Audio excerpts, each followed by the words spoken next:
Thanks guys for joining. So this Yeah, is a podcast where we discuss a little bit about our upcoming venture, which is Technicolour Lovers, which is the first product from Black Sheep, which is an initiative that's run by Tadam and myself, and it's a book that I've had the privilege of working together with Utsab on. I hope this is just the first initiative. There's a lot more that we collaborate on moving forward, right? So, yeah, okay, so to get started, maybe let's talk a little bit about because technical lovers again in the horror, like a folk horror kind of space. I want to talk a little bit about horror, the genre, or maybe the emotion itself, right? So, question to you guys. What has been your first experience with horror, right? It could be, like the first horror film you've seen, first horror comic you've read, or a novel or a story you've read, or like an experience that you had in real life, right? Has there been anything that really sort of stood out that has made you fans of the medium, moving forward? okay. You wanna Utsav Maybe, say? should start. No, you start, Utsav. Yeah. Okay. So, hi everyone. I am Utsav. Basically, I am from Bengal, and in Bengal, there is a history of horror literature in many segments. Basically, I prefer Leela Majumdar, Satyajit Ray, and there are lots of horror and thriller literature out there. So I was very influenced by those kind of literature, not the comics first. So uh, it has a generational kind of tendency uh, to go deep down through literature, not to the comics, to me at least. So I first went through those kind of literary things, and those inspired me. Those generated uh, kind kind of a thought process, a philosophy of horror in that time. So through the growing up period, uh, I went through kind of very international kind of standards, international horror comics, and there are lots of through time like I like the works of Frank Frazetta, Junji Ito. Junji Ito is a major kind of influential factor to me. And Guy Davies, Wallace Wood, Reed Crandall, and of course Alex Ross. But Alex Ross didn't do any horror thing, but the kind of work I prefer, the skill I prefer. Barney Wrightson, there are lots of. But uh, beyond any kind of slapstick horror, I prefer the psychological horror, psychosis, because when I read Grant Morrison's Arkham Asylum, it blew me off. It blew me off because of the design, because of the sense of horror, the psychological mind bending things can control you through the story, through the narrative, and through the artworks. It kind of blew my mind. So that's the kind of initiator that inspired me to choose the horror genre. great, great, awesome. Uh, Tadam? Yeah, my turn. Yeah, Okay. So, first of all, guys, it's really nice to talk to you. It's especially Utsav. This is the first time we are talking, right? Uh, yeah, yeah, even though like we have been friends on Facebook for some time now. Um, and with Bijoy, I mean, it's always fun to talk. So, and I would like to welcome the viewers once again that you guys have tuned in to our podcast. This is the first one, right, Bijoy, for Black Sheep? Yes, first one. Yeah, yeah, yeah. So the very first podcast that we are doing, that is about Technicolor Lovers and to give you guys some insight on Black Sheep, the initiative that me and Bijoy took. So, horror, right?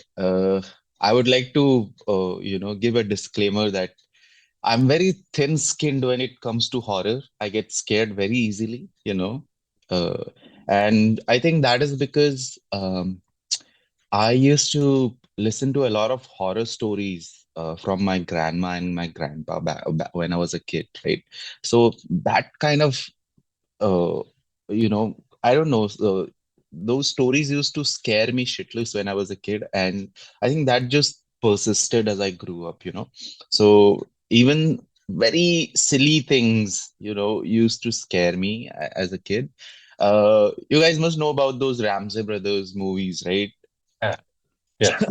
So those movies, like, they scared me like anything. I mean, I remember this film. I think I was in class 2 or 3, and there was this movie that I watched at a friend's house, and it was like a room full of people. Still, I got scared, and it was like during daytime only. That movie was called Kuni Panja, I think, where like this hand Mm. becomes possessed by, and that hand possesses other people and they become demons and stuff. So very silly. I tried to rewatch that film a few months ago, and it's very silly, but still, like, so I used to It's think, like Spellbinder. yeah. So I used to think, that hand will sneak up on me and then possess me. So even going to the bathroom became a, uh, huge task for me then, because I thought, okay, from behind, this hand will sneak up on me and possess me and stuff like that. So yeah, I mean, but then again, even though I get really scared whenever I watch horror films or horror stories, it doesn't stop me from watching it. There's this uh, um, almost like sadistic pleasure that I get, or I think other people must share the same feeling, I guess, right? Horror Yeah. is like Yeah. that. Yeah. Like there's So like I some think, yeah, sort of but catharsis, right? yeah. Sorry. Like there's some sort of catharsis. Like it's almost like Yeah. when you go on Yeah. a roller coaster, that kind Yeah. of thing, right? You're willingly putting yourself through the torture. Yeah. Also, I mean, my horror, I think the horror I mostly consumed as I was growing up, and even now, I mean, is not very avant-garde horror or anything, right? Very Mm. cheap and very pulpy kind of horror, Slapstick. Yeah, kind of. So I also remember that I think Zombie 2 or something, that this movie, right? Very old. I think Mm. not even very well made. Where like Yeah, one of zombies, those there's this. Italian horror ones, right?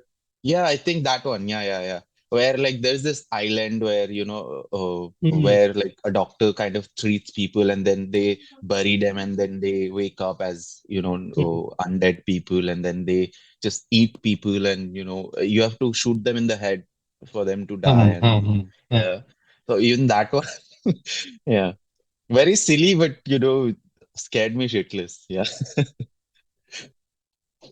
Interesting. That's Interesting. cool. That's cool. Uh, I think some of the things you guys mentioned, right? Some of the references that kind of apply to me as well. Uh, Mm. so for me, the thing is, right? I grew up outside of India, and so the whole idea of like folk stories and those kind of things, like your grandparents telling, that was almost like non-existent for me, right? So it was just whatever was on TV or like some book or something like that, right? And of course, as a kid, horror, it's not like my parents ever exposed me to anything even remotely close to that, right? Naturally. But I Mm. remember that, I was probably in like second grade, third grade, something like that. And we had these neighbors in the other apartment. Somehow they had a VCR, okay, and they'd Okay. recorded something. They'd gone out, but they'd recorded something on TV. And Mm. that is the time I think cable had just come in over there, like where I was staying in. in the UA. Uh, mm, they recorded something by accident. Okay, mm. and what they recorded was by accident was the first Evil Dead movie. Oh, Okay. So that time, broadcasting rules and all, because cable had just started, right? Broadcasting rules were a little lax. So cable TV operators were just putting out anything. Okay, there's no yeah, yeah, censorship or anything like that. So yeah. they had recorded, I think, the last 20 minutes, not 20 minutes, like somewhere in between, some in between portion of Evil Dead.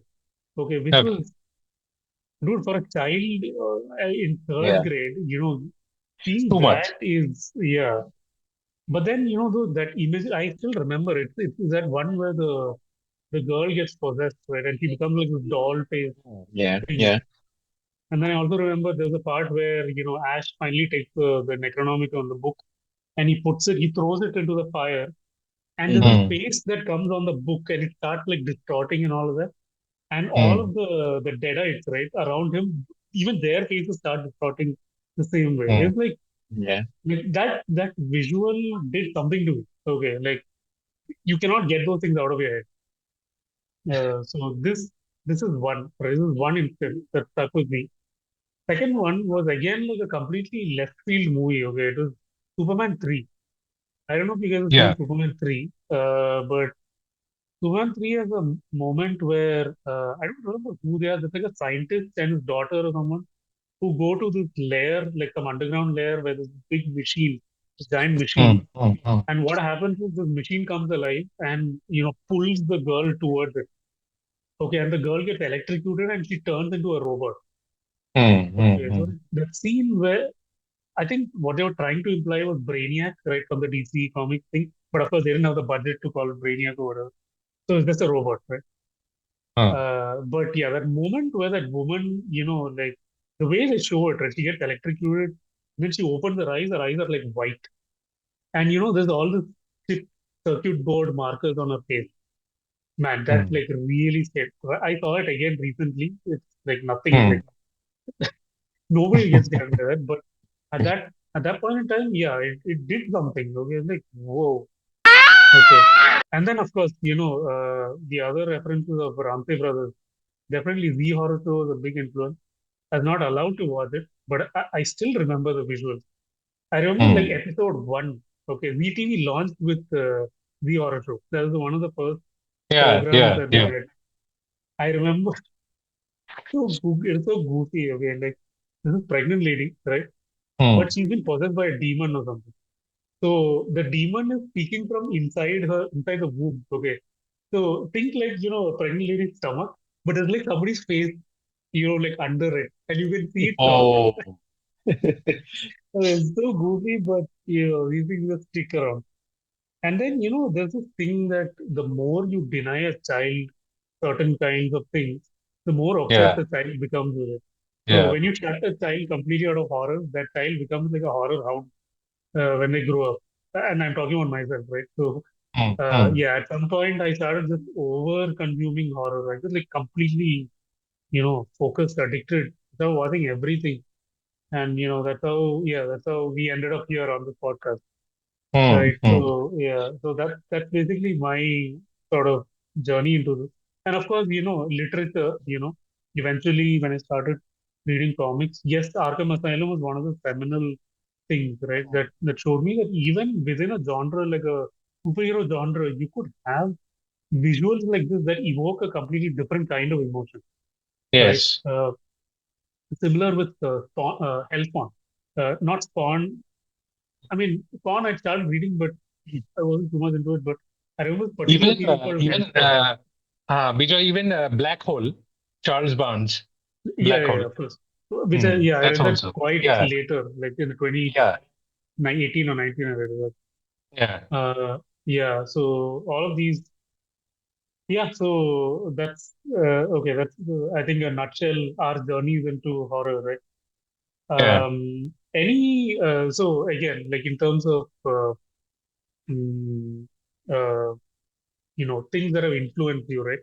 I think we already Mm, mentioned it, but anything of late, recent that you guys have watched or read, or it doesn't have to be recent, but anything mm, that has really sort of influenced you from a work perspective, right? That you've actually sort of you find that creeping into the art or the writing, for example, right?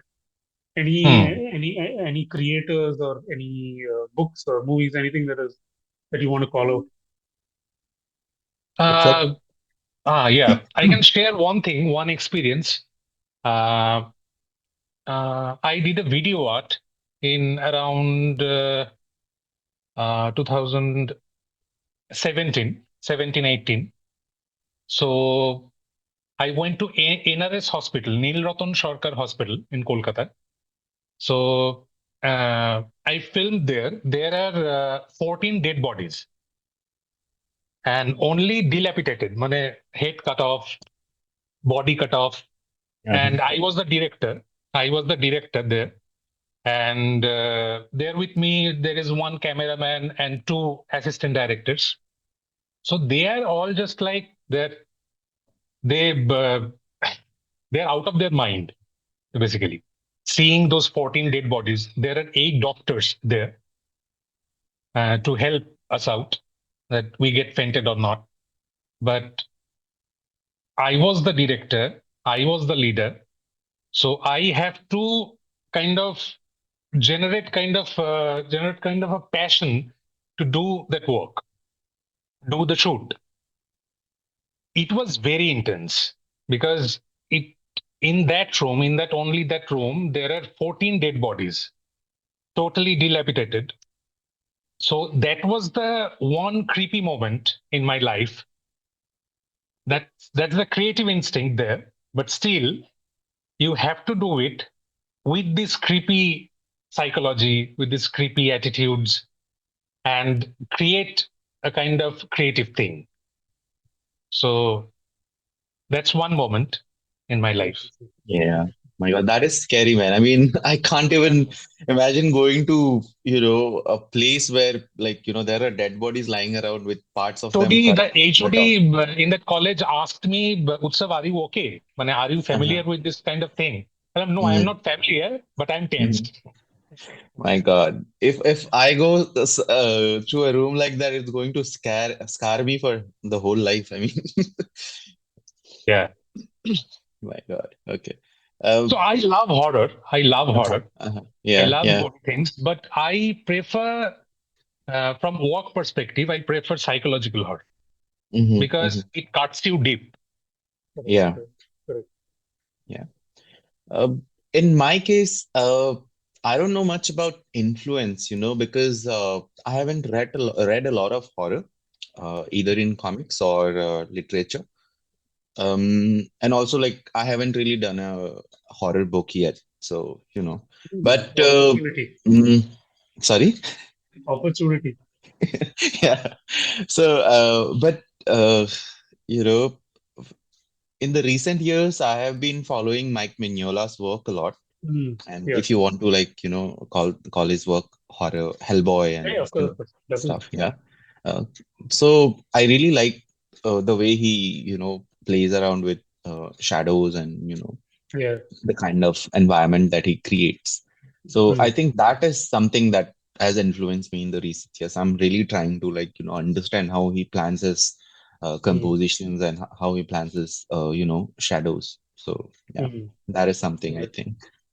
Interesting, interesting. So I think from my perspective, it's mostly been film has been like the biggest influence so far. Like I mentioned, it started off with Evil Dead, right? Hmm.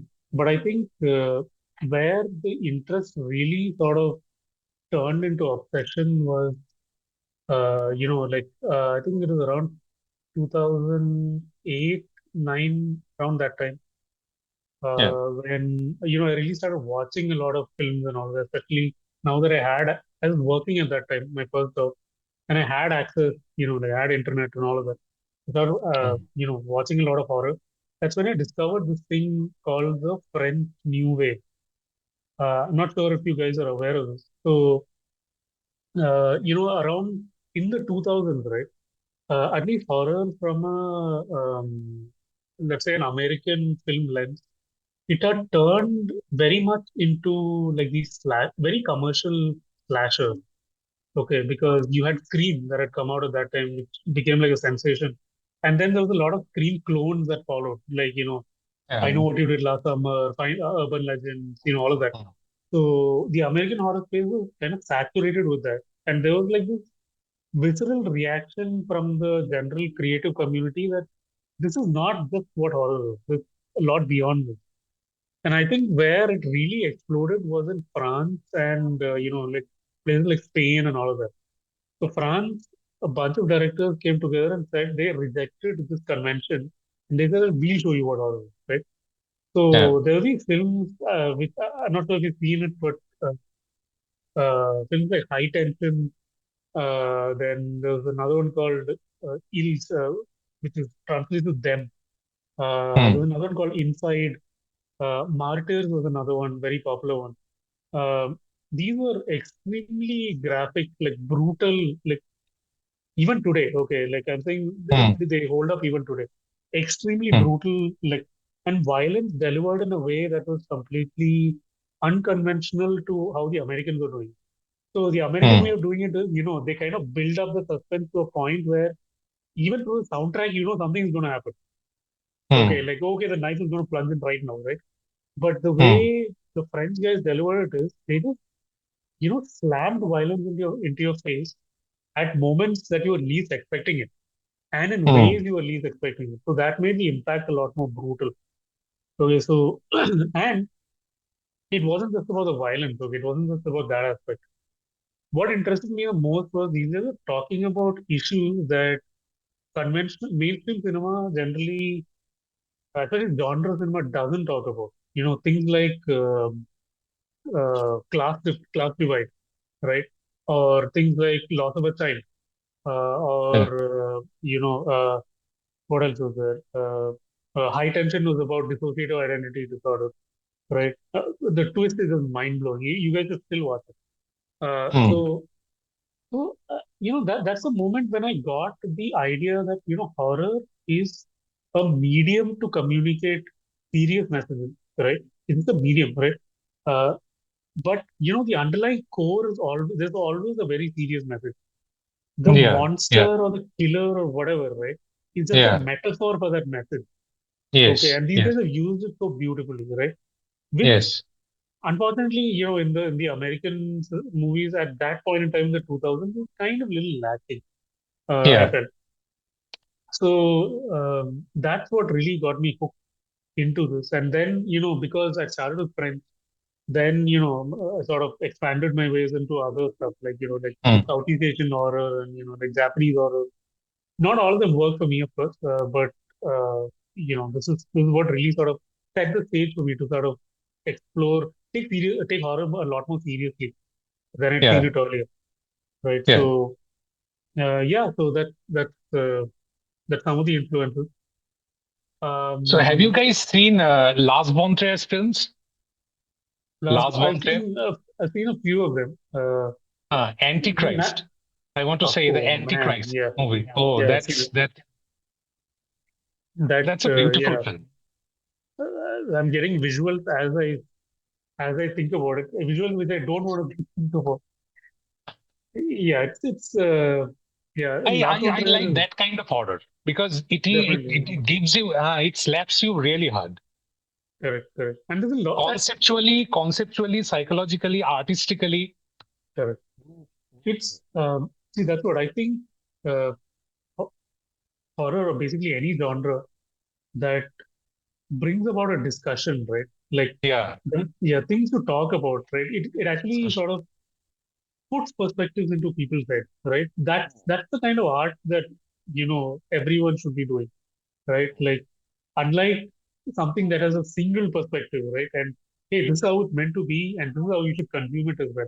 That kind of like defeats the purpose of calling itself art. I mean, there's nothing wrong with that, right? Of course, everyone his own way of doing things, but I mean, yeah, we need a lot more of things that sort of spurn discussion.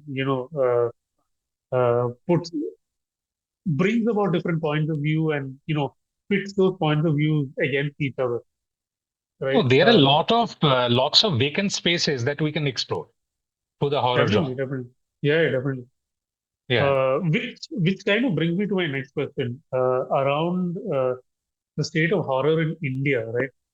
Hmm. I don't know, like, from my perspective, I feel like in India, horror has always been seen as a kind of a, slightly lower genre, right? Like cheap Yeah. almost, right? Yeah. Because I mean, obviously because of its roots, that horror obviously started off from the pulp sort of space, right? Yeah. Like Yeah. what we call bus stand fiction and all of that, right? That's where it started. And some of these very pulpy or in some cases even sleazy kind of magazines and things like that, that's where it took shape, right? But then Yeah. now it is really, I mean, worldwide, horror has moved beyond that sort of image, right? It is a medium that has to be taken seriously. But Hmm. in India, I still don't see that it's kind of reached tapped into their full potential. Of course, Hmm. there are exceptions, right?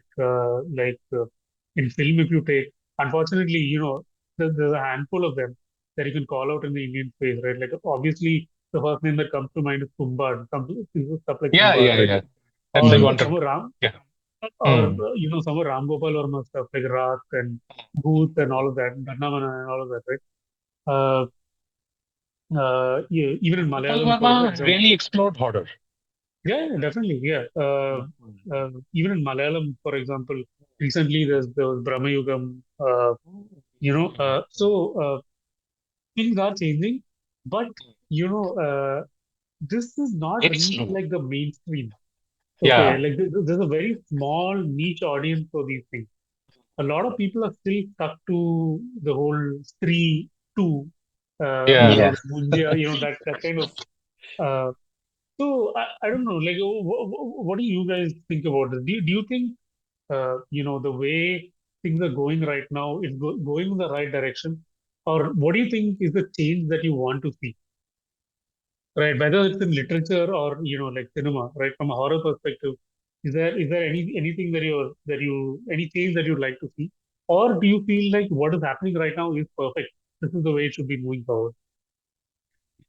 No, Tombad created a mark, definitely. But Mm, in India, the exploration is really slow, I must say. mm, mm, A new kind of creative person should come and join the team and create something new beyond the slapstick horror or pulp.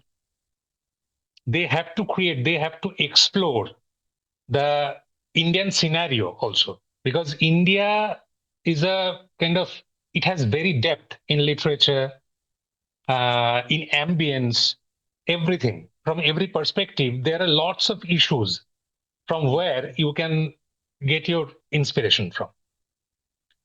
So that's the main thing, I think. And they are not exploring, they are basically creating something kind of gibberish, kind of continuation. It's happening mm, right now.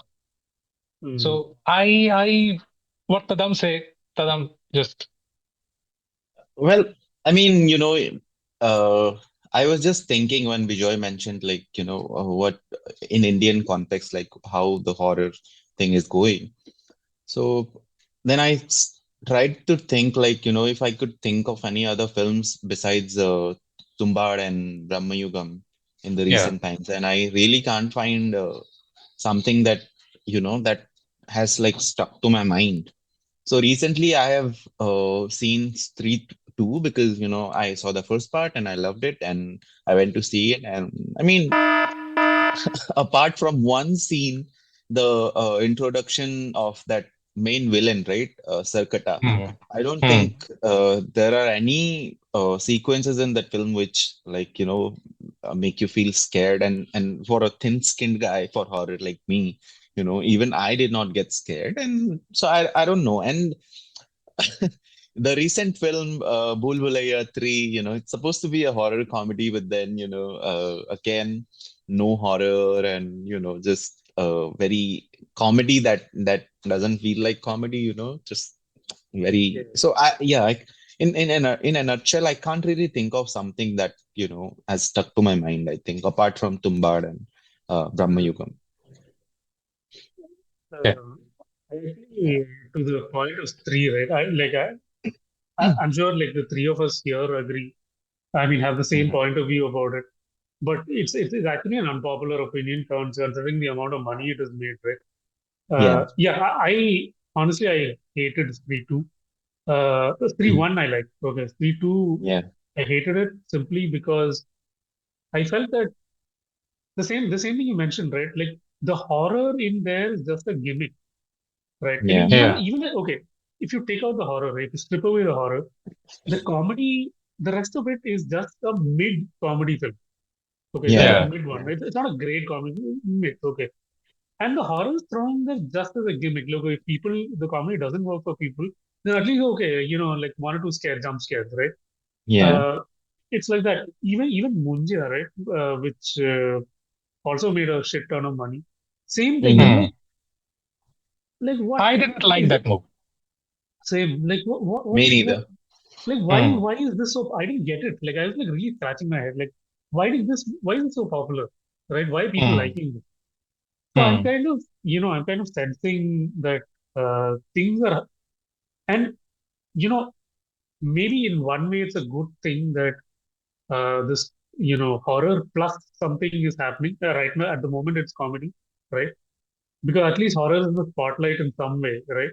And then Mhm. then people can ease their way into horror plus something else, right? Whether it's Yeah. horror Mhm. plus drama or horror plus music, I don't know, whatever, right? Hmm. So hopefully it serves as an entry point like that. Um, but then I'm also seeing like an oversaturation from a how do I put it? Like a folklore point of view, Hmm. which is good in one way. Okay, like folklore needs to be explored. But now Hmm. Yeah. it's kind of become a formula, right? That okay, there's like a Hmm. demon in a village, right? That Mhm. used to exist, but it's been suppressed for thousands of years. Now a new group come in, that demon is like unleashed. He possesses someone, and then the group. It's the same, right? All the films have followed the exact same pattern, right? They need to Hmm. kind of break out of it as well, and those sort of explorations, unfortunately, not happening enough. Um, But Hmm. I in fact, think even the sorry to no, go ahead, go ahead. yeah. Oh. So I think the element of folk tales, right? Folk horror, I Hmm. think that brings some originality to the stories, Yeah. some like nice flavor. Uh, I like I just thought about this film, Arjun Rana? No. What Rana was it? Something Ashutosh where Sharma. Nice.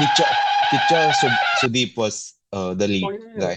Vikrant Rona, Vikrant Rona. Vikrant Rona, yeah, sorry. Oh, Hmm. okay. Yeah, that film, even that one had some like Yeah, yeah, that was yeah. folklore It had kind some of interesting, flavor yeah. to it. Yeah, so Correct. Yeah. Yeah. ending I did not like, but otherwise I kind of Hmm. found the film kind of refreshing, or Yeah. in terms of the mood and tone and the way the story was told. You know. Right. Hmm. But Hmm. my point to that, my counterpoint to that, right, is that this, Hmm. see, once studios feel like they've cracked a formula, right, Hmm. they just double down on it. Okay, they're like, okay, Yeah. as long as you have a one folklore thing, right, which sounds interesting, that is good enough. Hmm. The rest of the film can be crap. As long as there's like a folklore, a story from folklore, that's good enough, right? You don't have to focus on anything else. So this Yeah. now what I'm seeing is the folklore aspect is becoming a gimmick. Hmm. Uh, Yeah. Hmm. that's where they The need to basic go with it. initiator. Yeah. What's The basic initiator. Yeah, yeah. Hmm. Yeah. Yeah. So see, you look at take Brahmayugam for example, right?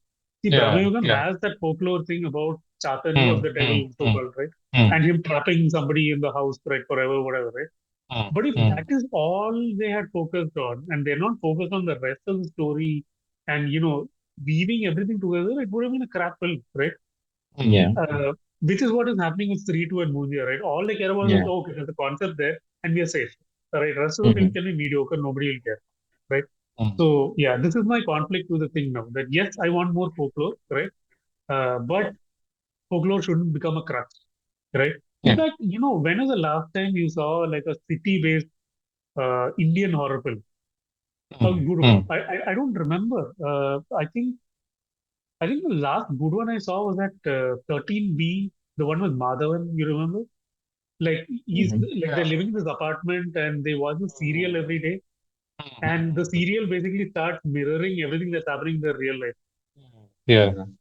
Yeah, that was creepy. Okay, I mean, there's no monsters and all, but it's creepy.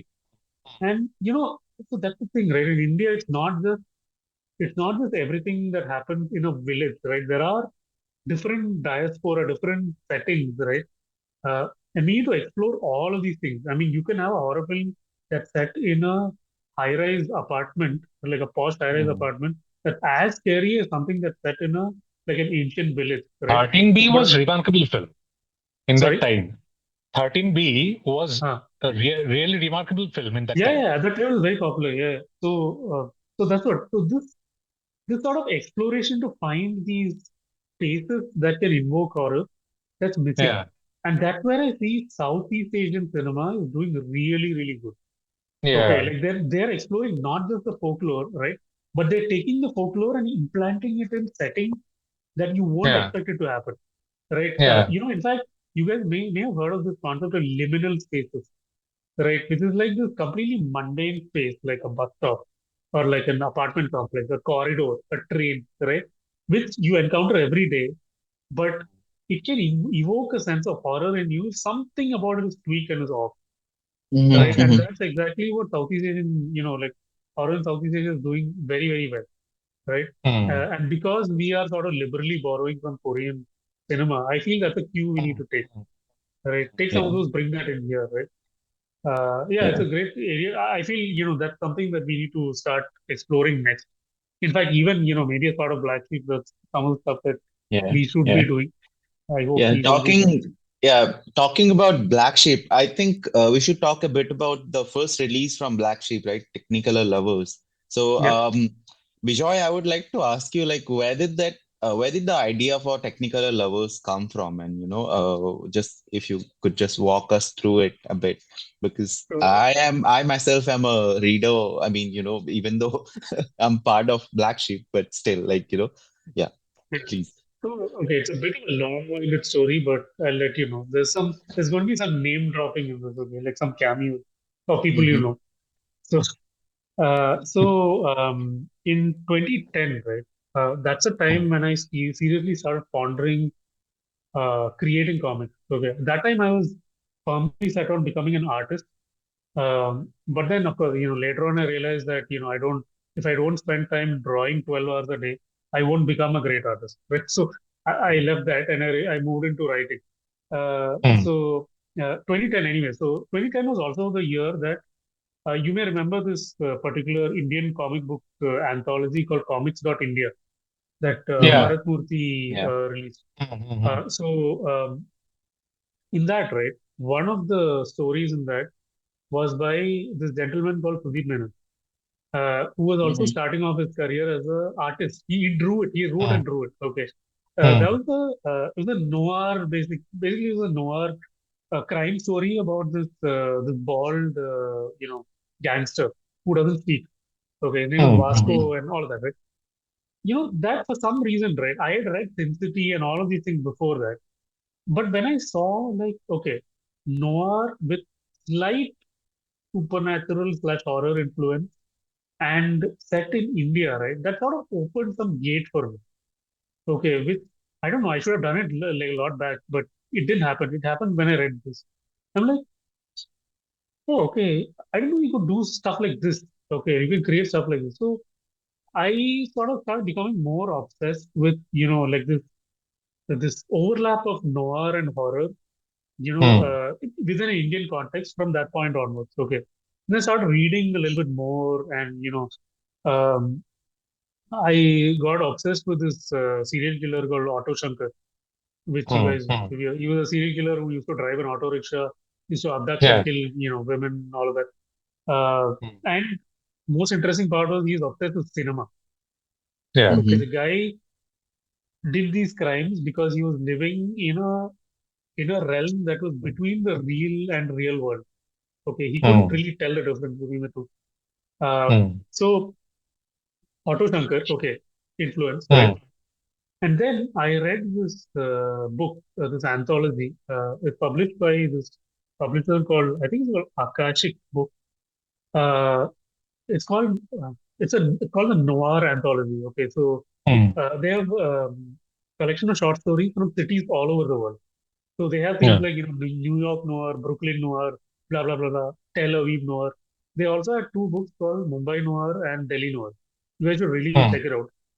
Um, in Delhi Noir, there was a story about a vigilante auto rickshaw driver. Okay, it is written by Okay. I forget the guy's name. It's not an Indian author. Okay, but he's captured the world really well. Okay, so this is auto Mm. rickshaw guy who only does night trips. Okay, and he Mm. keeps spotting like these characters of the night. Okay, Mm. uh, so that where I really sort of took inspiration that okay, this is an interesting character, like an auto rickshaw guy, right? He's a vigilante also, right? And he has sort of connected with a criminal underworld, right? Mm. And okay, exclusive, revealing it for the first time. The Mm. name Technicolor Lovers, I took it from the story. So Okay. Okay. this guy has used the word Technicolor Lover to describe this gentleman, this auto rickshaw driver. So Hmm. I forget the actual sentence. It says something like, and he drove off like the Technicolor Lover into the night, something like that. So Mm. these two words are like, wow, okay, that's something, right? So I took that. So that's the seed of the idea, right? That time it is called Technicolor Lover. Now it's called Lover because there's Uh-huh. additional layers, right? And the sort of concept also evolved over the last 10 years, from 2010 to 2024, 10, 14 years, right? So the idea of the vigilante auto rickshaw driver serial killer thing, I removed the vigilante aspect from it, right? He's going to be a Mm. Mm. pure serial killer, right? Again, Mm. loosely inspired by Auto Censor. It's not. I remember like when we put out like promos Mm. for technical lovers, some people ask, "Is this about Auto Censor?" Uh, Mm. yes, but also no. It's not Auto Censor It's story at general all. similarity, you can say. Yeah, some loose similarities are there, like some character aspects have been Yeah. borrowed of it, Yeah. but it's not that Yeah. at all, right? Yeah. And Also, yeah, hmm, yeah, Bijoy, please go on. Sorry. sorry, I just wrapped this up. Uh-huh. Uh, so that was the seed of the character, right? But then what it's really about, right? And there's obviously, oh, sorry, one more thing to add is this whole cinema influence which I mentioned, right? That this guy's obsessed with cinema, right? I kind of Mm. took that and I was like, okay, what if it's not just this guy being obsessed with cinema, but the place that he's born, the place that he comes from, the entire village has an obsession with cinema, right? And that, there's an exploration of that. Like, what does that really mean, right? When you say you're obsessed with cinema, how did that come about, right? Is it something more deeper than just, surface level obsession with cinema? Is it more about stories being in your head, the dreams that Mm. you see, things like that? So it gets a lot complicated, right? But at its core, right, what Technical Lovers really is about is it's a it's a play on morality. Okay, in classic fiction, right, there's like the black versus the white, right? There's a good Mm. guy, bad guy. Okay, now my thing is, okay, I'm going to present to you a good guy and a bad guy, right? Mm. Mm. But as the story progresses, right, you'll realize that these two are kind of starting to overlap. Okay, Uh-huh. the Yeah. guy who you thought was good is not. The guy you thought was bad is kind of coming in this side, right? So at the Mm. end of Technical Lovers, you're going to be put in such a conundrum that you'll be like, who do I root for? Mm. Like, who's a good guy in this, right? Interesting. So yeah, it's about exploring that morally gray space and questioning your predefined notion of who a person is. When I say that this guy is a killer, you automatically assume he's bad, right? But Uh-huh. is he? Right? What if I tell you a Hmm. story, right? Then will you still think he's bad? And I Mm. present you this morally upright, man. You think he's great, like a perfect Hmm. gentleman. I tell you a story, will you still think he's a thing? Right? Mm. So that's basically the whole idea behind it. Yeah. So you had a question. Yeah. Yeah. And sorry, guys. No, Yeah, I got a call. no, Sorry. no. Yeah. So, yeah, I was saying that, the ideation of Technicolor Lover was one thing, but then finding the right artist is another, right? We need to find a matching artist for a story like Technicolor Lovers, right? Which is so different and quite especially unique in Indian comics scene right now, I think. So, how did like Utsav come into the picture? Where did you find him? Like, how did you discover him? Because the Technicolor Lovers is Utsav's first project, right? Yeah, yeah, As a comic book artist. Yeah. yeah, yeah, yeah. Yeah. That's it. So, Yeah. okay, before I hand over to Utsav, I just give a little bit of context. You know, as it might be already apparent from the story that I've told, right? Whatever has happened in the lifetime of Technicolor Lovers has happened because of destiny. Okay, like the fact Mhm. that I read that Comics.India, that I got interested, that I discovered Auto Shankar, the fact that I discovered the title Technicolor Love, all of that, it's been happenstance that has somehow magically fit together. So me discovering Utsav is also destiny only. Okay, like I was randomly doom scrolling on Facebook, right? And then I come across this post where this gentleman had put up like these illustrations, like extremely detailed pen and ink illustrations, or of certain, uh,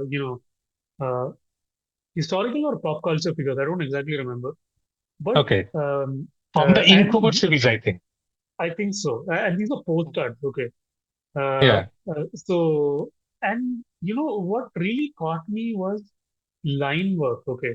And it is not just line work. Okay. It is line work that could evoke an emotion, right? Like you see it and you Yeah. start wondering, you start feeling the texture about, okay, what kind of life is this guy living in, right? I could taste the coffee that he was, or the cigarette that he was smoking, or the coffee that he was having, right? I could smell Yeah. the air that he was in. That kind of, there's very few artists that I work with. Two of them are on this call, right? Who actually evoke that kind of emotion with their art, right? Another guy is Abhilash Panda that I work with. Great, Mm. Yeah. great artist. So Yeah. I mean, there are others as well. I'm not naming all of them, but the that's a skill that comes, getting to work with somebody who has that skill. That doesn't happen, like quite frequently in your lifetime, right? I saw that at the moment I saw that image, right? I'm like, ping this guy, right? Like I pinged this guy. I just told him. In fact, at that time, Yali was even now. Yali is going to publish the book, right? But I think it was uh, the IP was not owned by us. Like it was not owned by Black Sheep or me, right? Mm. Mm. So Aswin was the one taking care of putting the creatives together, right? But then I saw this and I was like, I have to, right? So I ping Utsav, I tell him, hey, there's this thing, do you want to, are you interested? Right? And he says, yeah, I mean, let's see, right? And then I connect him to Ashwin, and then we have this conversation. I tell him a little bit about the project, and then then we start sort of brainstorming about characters and Mm. world. I Some of told the you the characters, idea about black and white and red color yeah. Utsav, you can take over. in the store. Yeah. Yeah. Go ahead. Like Yeah. you can maybe complete the rest of the story. Like once I reached out to you. No, my first question to Bijoy was that is the story, is the book about good and evil? Is it that kind of black and white? He said no. Mm. It will juxtapose the idea. It will mixed up. It will be mixed up. Mhm. So that's the point where I get interested in that project. So I True, true. think we can connect. So we Uh-huh. connected really well, and we got synced, and we Yeah. walked. And it is quite visible also from the pages that I've seen, Yeah, that you guys are yeah. connected well, and then you are translating Bijoy's, scripts really, really well, and everything looks super good, very interesting. We had a fight. We had a prolonged fight and Uh, discussions. yeah. Yeah, yeah, I have to do it. And Bijoy said, Mhm. "No, this is not correct." So we Yeah. discussed a lot. Yeah. for a page, for a single I page, for a single panel. I, It I does feel really you, well Utsap. and it I feel moves you. really well. Yeah. Yeah. Because when me and Bijoy started working for the first time in Codename Alpha Volume 1, I think we had the same, we had a similar experience, you know. Yeah. Yeah. Yeah. But I think it is necessary. that is It is true. necessary. Yeah. Yeah. Yeah. In the hindsight, it all seems very, necessary. Yeah. Even now, Yes. But yeah. I realize this is the Bijoy, former Bijoy victims club annual meeting. Former victims, but now friends. Yeah, Yeah. yeah. Yeah. Uh, so, so Utsav, I mean, please tell us something about your background as well, right? You have told us that you come from Bengal and you being an artist. I think uh, Technicolour Lovers is your first comic book. So, what do you do usually apart from comic books and stuff, I had my bachelor's in painting from Mm-hmm, Government College of Art and Craft in Kolkata mm-hmm, mm-hmm. and master's from Shantiniketan, Kala Bhavan, Uh-huh, painting. So after uh-huh, that, I explored many fields. When I have worked in theater, set designs, and uh-huh. in video art, sound design. And me and some friends have organized in 2019 Art House Asia Film Festival. I was the artistic director there, Mm-hmm. and it got promoted in Cannes Film Festival in Wow. France. Mm-hmm, Yeah. So that was the big doorway towards the international film arena mm-hmm, and the international thought process, what they're thinking about film, about avant-garde films, about experimental films. I do mm-hmm, experimental films as well. So I thought when Bijoy told me about this Technicolour Lovers, mm-hmm. I thought I should explore it in a Yeah. different way, in a different manner, Mm-hmm, mm-hmm. because Bijoy wanted to explore more about horror and me as well, Yeah. because there is no such stories, no such exploration in the market or in the industry. So I thought that we should give it a push, Mm-hmm. and it needs a push. The horror, the genre Yeah. itself Yeah. needs a Yeah. push. Yeah. So I thought I should give it a try. Let's do it. And that's the thing. So, like, how has been your experience working on your first comic book? It's really intense. Uh, It's really intense. so compared to your other work, I mean, is it more intense or like, does it, No, it's more intense. It's more okay. intense. I thought it will be easy, but through time, when I got more intensified by the panels and by the thought process, and it really takes you to something. Yeah, I feel you, man. Uh, And as a reader uh-huh, also, uh-huh, when you will read or when you will hold the book in your hand, hmm you hmm will feel that passion Yeah, yeah. from We, Bijoy's side we, as well and yeah. from me as well, Yeah, we from can both already sides. see that. I think, in the pages that have come out so far, I think, that passion is evident there in the pages. Yeah. And yeah, In fact, coming to the, just to yeah, add, Vijay, you were saying? Utsav just shared 3 pages today, this morning. Uh-huh. Yeah, Mhm. yeah. That's like outstanding. Okay, like so. Uh, One thing I want to highlight, right? See, because Utsav is like a full-fledged artist. Okay, like he's not yeah. bound by medium, right? hmm Yeah. Meaning in the sense that he doesn't only do pen and ink stuff or only watercolor stuff, anything like that, Yeah. right? He's a multidisciplinary. Yeah? hmm So I wanted to make sure that that aspect of it comes across in the book, right? So you'll find pages that switch between pen and ink and completely hand painted, meaning sorry, watercolor painted stuff, hmm right? And it's not like like an abrupt cut or something. There's an obvious reason why it's presented in that manner, right? But those watercolor pages are, dude, like those deserve to be framed somewhere. and Thank you. some of the most how do I put it? Like you know, like talked about, that Evil Dead tape being stuck in my head, right? Uh-huh.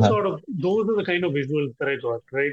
So it's like Wow. a image of like a killer sort of holding down this woman, right, about to Hmm. stab, right?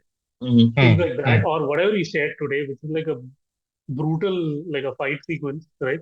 I can't reveal more, but all of that just imprinted, like burnt into my head, dude. And I Hmm. just can't wait for the world to see, what he's produced. Wow. So, And one thing, yeah, sorry, yeah, Tadam.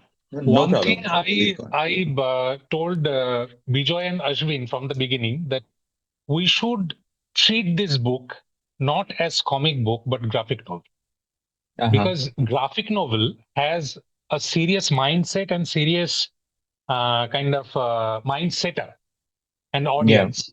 Hmm. Hmm. Uh, the story, the artwork, it should be treated in a different manner from Hmm. the printing perspective, because Yeah. when you hold a book, uh, when it has a tactile quality to it, uh, I can give an example about the artistic editions of the comics. Yeah. Yeah. Mm. Yeah. Mike Mignola, Hmm. Mike Mignola's, I have this kind of artistic edition of it. Yeah. I can this book. Yeah. Mm. Wow. Yeah. This is really good one where you can see the drawings, Yeah. Yeah. and these are the raw pages. Mm. These has kind of notations over there. So when you touch the page, you will feel the artwork. Yeah. The world needs to see that, especially in India. That is true. I mean, Mhm. looking at the very original version of what an artist has drawn is like, something that I think the audience needs to Yeah. see. And I don't think something like that has been done in India yet, right, Bijoy? I can't think of a book like that. Yeah, I haven't seen anything like that either. In fact, just to add to that point, right? Uh, Mm. I think what's lacking in the Indian comic book scene is exploration, or rather, how do I put it? Like capturing process, right? Hmm. Or people talking more about process rather than the actual outcome, Yeah. right? Yeah. Yeah. Like, Yeah. that's what, like, I love, like, DC's absolute editions of books because they always have a script at the end, and, the Yeah. writer and the artist noted. And that's Yeah. what really sort of, for creative, that's what really helps because you understand Mm. how a person thinks. And now you can Mm. try and put yourself into their shoes and see if it works for your project as well, right? Yeah. So Yeah. yeah, so seeing something go from zero to the final state, all of the in-between variations, right? That's essential for any creative to improve. Otherwise, you never know. Otherwise, you always think of it as, oh, okay, some magic happened and just turned out to be great, right? But it's never like that. Yeah. There's like Yeah. a Doesn't happen overnight. doesn't happen. Yeah, You have to go through it. there's Hmm. thought, Have to go there's through it. discussion, there's a lot of pain and effort that goes into each thing, right? Each Yeah. panel, Yeah. and that people need to know. And yeah, I've been thinking about this also, like, really seriously, right? Like, apart from putting out things like, at the back of the book we have character explorations, all of that, right? Can we do something more than that, right? Uh, I don't know. Like, I don't have an answer yet, but we'll definitely figure something out, for one or more of our books, right? But I think, Tadam, I think one initiative you took, you had your art book out Yeah. this time, right? That is great, right? And I think it was quite popular as well, kind of sold out. I'm not Hmm. sure, maybe it sold out all of Yeah. the Yeah. copies that you printed. Yeah. Yeah, the fact that you've taken all of the pinups that you have and you explained the thought process and how you had the discussions, how the brief came in, how you interpreted it, right? So really great, Yeah. man. I mean, yeah, I think you guys should be doing more of that. Like speaking about your work apart from also putting out the work. I think you should be Yeah. doing that. Yeah. Yeah. Bijoy could relate, I think. I think when I was starting out as an artist, I could always see the finished artwork, but then what interested me more was the process of it, how it was Yeah. created, the right from the thumbnails to the different stages that it Right. went through. Mm. So yeah, but so I thought like why not do it myself here in India, because we don't have that kind of stuff. So that's why I kind of released that book. Anyway, talking about releases, Mm. you know, a lot of people have been asking me in the posts that I have made about Black Sheep, right?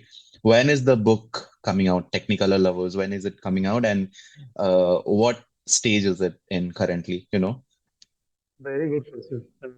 It's been delayed by quite some time. I don't, so, okay. One thing is for sure, 2025 in the first quarter, for sure, Hmm. right? It should not go beyond that, which means in one of the Comic Cons, right? Could be definitely not Bangalore, but definitely Mumbai or, the ones before that, we will have a launch. So, yeah, so I need to, start wrapping up the work over the next few days. Yeah, there's a lot of lettering and graphic design work that's pending. So yeah, Mm. we need to start doing that. So yeah, definitely Q1 2025 is when you will see it, and yeah, it'll be in your hands. I'll send this clip to whoever was asking me, about the Yeah, release. yeah, And also, there were people were asking if the book will also come out in Hindi because some people like reading their comic books in Hindi. So, definitely, definitely. I mean, other languages, yeah, I mean, there's definitely that. Whether it'll come out together with the English version, that I don't know yet because the guy who does all the lettering and all the translation is mhm, literally mhm. Ravi, Yeah. right? And he has That will published be his too own much stuff for as him. well. Too much, Yeah. yeah. I mean, he's like that Atlas, with a globe on his shoulder. That's him right now. So it really Yeah. depends on him. So maybe I have to Mm. kidnap him, put him in a room, and make him translate for us. Okay. But yeah, Okay. which I'm seriously thinking about right now. But okay, anyways, let's see. So one thing for sure, Hindi, Bengali, Malayalam versions will definitely be there, right? Mhm. But will it be there immediately on launch? I'm not sure. I can't commit right now. But yeah, will be there for sure. Mm. Yeah. Cool, cool, cool, cool. So my question to both of you about the black sheep. Hmm. So tell us a little bit about it. Yeah. Bijoy, you should Uh, start. okay. So again, a little bit of context, right? Um, which is also something I discovered in hindsight this year, at the end of this year, 2024. Mm. Uh, you know, Sometimes I realize that, okay, one thing I know is that I've done a lot of work. Okay. Like, I Mm. mean, like from a writing perspective, but Mm. not a lot of that can be experienced by the outside world. Okay. They just Mm. remain there simply because of circumstances, right? Like, for Yeah. example, I've done work for, I'll talk about a non comic stuff, right? I've written a Mm. story for, let's say, a producer, right? Mm. Um, and I love that story. Okay. Like, I feel there's something about it. Okay. Mm. But unfortunately, it's really up to the producer himself to take it forward and, materialize the project, right? Mm. Mm. But it's not happening for whatever reason, right? It hasn't happened so far. I hope it Mm. does, right? But now the Mm. thing is, right? I feel like, okay, that story, right, or those characters, I feel has some potential. I want to do something about it. I want to do something Mm. else with it, right? But I Mm. can't because he owns the IP, right? Yeah. So this whole IP thing, right? As a young creative, you're never thinking about IP because Yeah. at that point you really want to get your break and Mm. get into the community and all of that. Uh, the IP sort of discussion, they never cross your mind at all. But now I started Mm. seriously thinking about it, right? Because I want to create things that actually see light of day. So what's the way to do it? Create my own IP, right? Yeah. Property that I own, characters that I own. Because no matter what. format I want to put it out in, it's up to me, right? Technicolor Lovers now, right? Okay, we're putting out the comic book, right? Tomorrow I might think that, hey, I want this to be an audio story podcast or whatever. I can do it. Nobody's going to ask me, right? I'm not dependent on somebody else, right? And if So you own the IP, it has the humongous possibility. correct, correct. You can do that's what like as a creative, it's up to you to sort of think of the possibilities for it, right? So so that's where the whole idea of black sheep, sort of the seed for black sheep came from. Okay, like the fact that I should be creating my own IP and putting it out there, right? But the real spark for it, right, where it came from is last year around this time. So last year, Tadam and I, we were talking about, okay, the same thing. Like we should do a project together, right? That's not really tied to any publisher or anything as such, right? So Yeah. we had brainstormed on this idea, which is Tadam's idea, by the way, of a story that's set in like Arunachal. The character, the main character, is based out of Arunachal Pradesh, and then the story is kind of set all over India, right? Mm, And mm, his experiences of being an immigrant and all of that, right? Uh, mm, mm. so it is called Druk, the Last Dragon. Yeah. We put together this pitch and we have submitted it to Singapore Comic Con. So they have this thing called the Work in Progress program or lab. We had submitted it just to see, hey, does this have legs? Does it have any potential or not, right? And Mm, surprisingly, it got selected to the WIP program. It was featured. mm, So they have like a wall. Whenever Singapore Comic Con happens, they have this wall that features all of the creators and this stuff, right? And it was featured mm. there. That's And really that's good. when, That's really good. yeah, I mean, from an exposure perspective, it's good. But beyond exposure, what really sort of clicked for me is this idea has potential. It has legs, Yeah. right? So yeah, and we also had like the full pitch, right? It was three issues, right? We have all the stories and, sorry, the story and all of that ready for the three. So we are like, Mm, yeah, we need to develop this, right? And this needs to be, let's create it first, right? And then we shop it around to publishers, right? Whether that's Indian or international, right? yeah. Yeah. Uh, and eventually the whole idea of Black Sheep and Druk kind of merged together. Right? We're like, okay, we need to put we need to put Druk out under the Black Sheep label. And Black Sheep Mm, simply is a stamp that means that it's a product that's owned by either Tadam or myself or both of us, right? It's mm, creator mm, owned, right? In the comics industry lingo, it's creator owned, right? mm. So it's a stamp of it being owned by us. It's also a stamp of the quality that we offer. We sort of promise our readers, right? That this is going to be something unlike what you've read And it's a before. huge responsibility as well.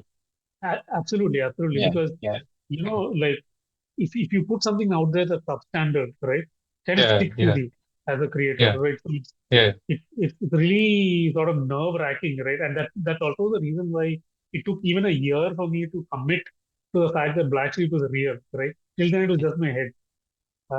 So now, yeah, I feel like I'm ready, right? I need to put myself out there, which even Taram agrees, right? Like we need to put ourselves more out there, do some stuff that's not been seen before, right? Do stuff that's experimental, outrageous, things that people may not agree with also, right? Yeah. Like Yeah. Yeah. we don't have to like please everyone, right? Like Yeah. if I please one person, I please 10 people, right? And they're really happy with this, I'm happy, right? No, Um, one thing I believe that if you want to do something out of the box psychology, you need to give time, correct, yeah, because every good project, every good concept needs a proper timeline. correct. If you if that work needs 4 years, you should give that, Hmm, yeah, correct, and you should not be answerable to anyone because it yeah, needs that time. It deserves that time. correct, So this is the thinking process we should, you and Tadam should generate. correct. That a good idea needs proper time. Correct. I 100% believe in this philosophy that, Mm, things mm. need time to bake, to marinate, right? Yeah. yeah, The reason there's also the stuff that, as you grow older, your life experiences also increase, right? Yeah. So Yeah. you are only bringing in more texture, more believability, more weight into a project, right? The if you sleep over it a number of times, as opposed to hey, I have an idea in my head, I execute it tomorrow, I print it day after tomorrow. No, right? Those. I mean, See the sure, you might get artworks as well. lucky. Hmm. Artworks as well of the Technicolor Lovers, how it Yeah, evolved. absolutely, Right. absolutely. Yeah, Yeah. the time taken for it actually shows the effort Yeah. shows, right? The Yeah. the craft, the pain put into it, right? That really shows. So yeah, so same thing for Black Sheep. So Black Sheep, we're not really trying to rush anything, right? But of course, the thing with artists like us is, we like to sort of procrastinate quite a lot, right? So Yeah. 4 years will become 8 years, 10 years, right? But so of course we'll keep those deadlines in mind, right? But give a project enough time to bake, rather, and yeah, and put enough thought, care, and love into it, right? So Mm. that I want people to experience the same joy that I had while creating the project, right? Yeah. Only Yeah. Yeah. then, that's what I feel worthwhile, as an artist, right? Mhm. Yeah, so that's really that's really the core Want to philosophy collaborate of. with another artist or another kind of writer Totally, thing? totally. Totally. So, like I said, right, see, we are a collective. Okay, so right now it's a collective of two, right? But in the future, right, the collective is definitely going to grow, right? So we want to create a collective of creator-owned people who are interested in producing creator-owned material, right? Like if you have a great idea, right, and you want to collaborate, you want like writers to collaborate with, or you want artists to collaborate with, right? Potentially, you could be part of our collective, right? And Mm. leverage on other people's expertise, right, to bring your idea to fruition, right? Pretty Mm. much like the Elevate. sorry, yeah. So what I'm Yeah. saying was pretty much like the when Image Comics started in Yeah. 2000, Yeah. Yeah. right? Yeah. It was Yeah. something of Yeah. that nature, right? Yeah. The only difference is, Image Comics had money, we don't. But we'll get there. We'll get there. Don't worry. Uh, right now, all we can bring is, like the passion and, our expertise to helping Yeah. each other out, right?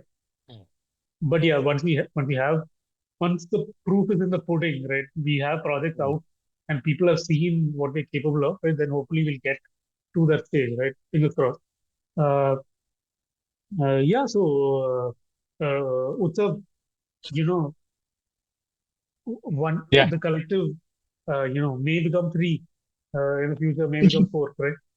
Yeah. So yeah, Yeah. yeah. So Time will speak for itself. Yeah. yeah, Yeah. But we should um, do something different, and we will do totally, it. totally, totally. So Yeah. Yeah.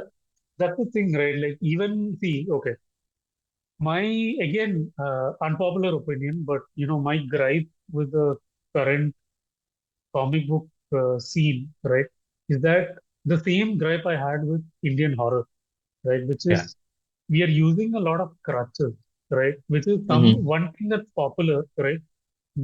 Everyone start using the same thing, right? I'm not going to spell it out because that will become. I'm sure somebody will, Yeah. clip out this and put it on, one Facebook group to troll.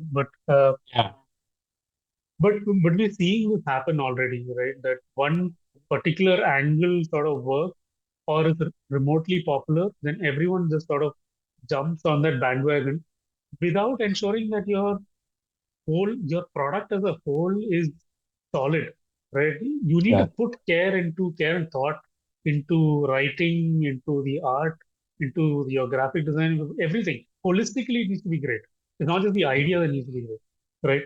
And also the fact that today's day and age, right? Not every publisher is willing to invest in all kinds of ideas.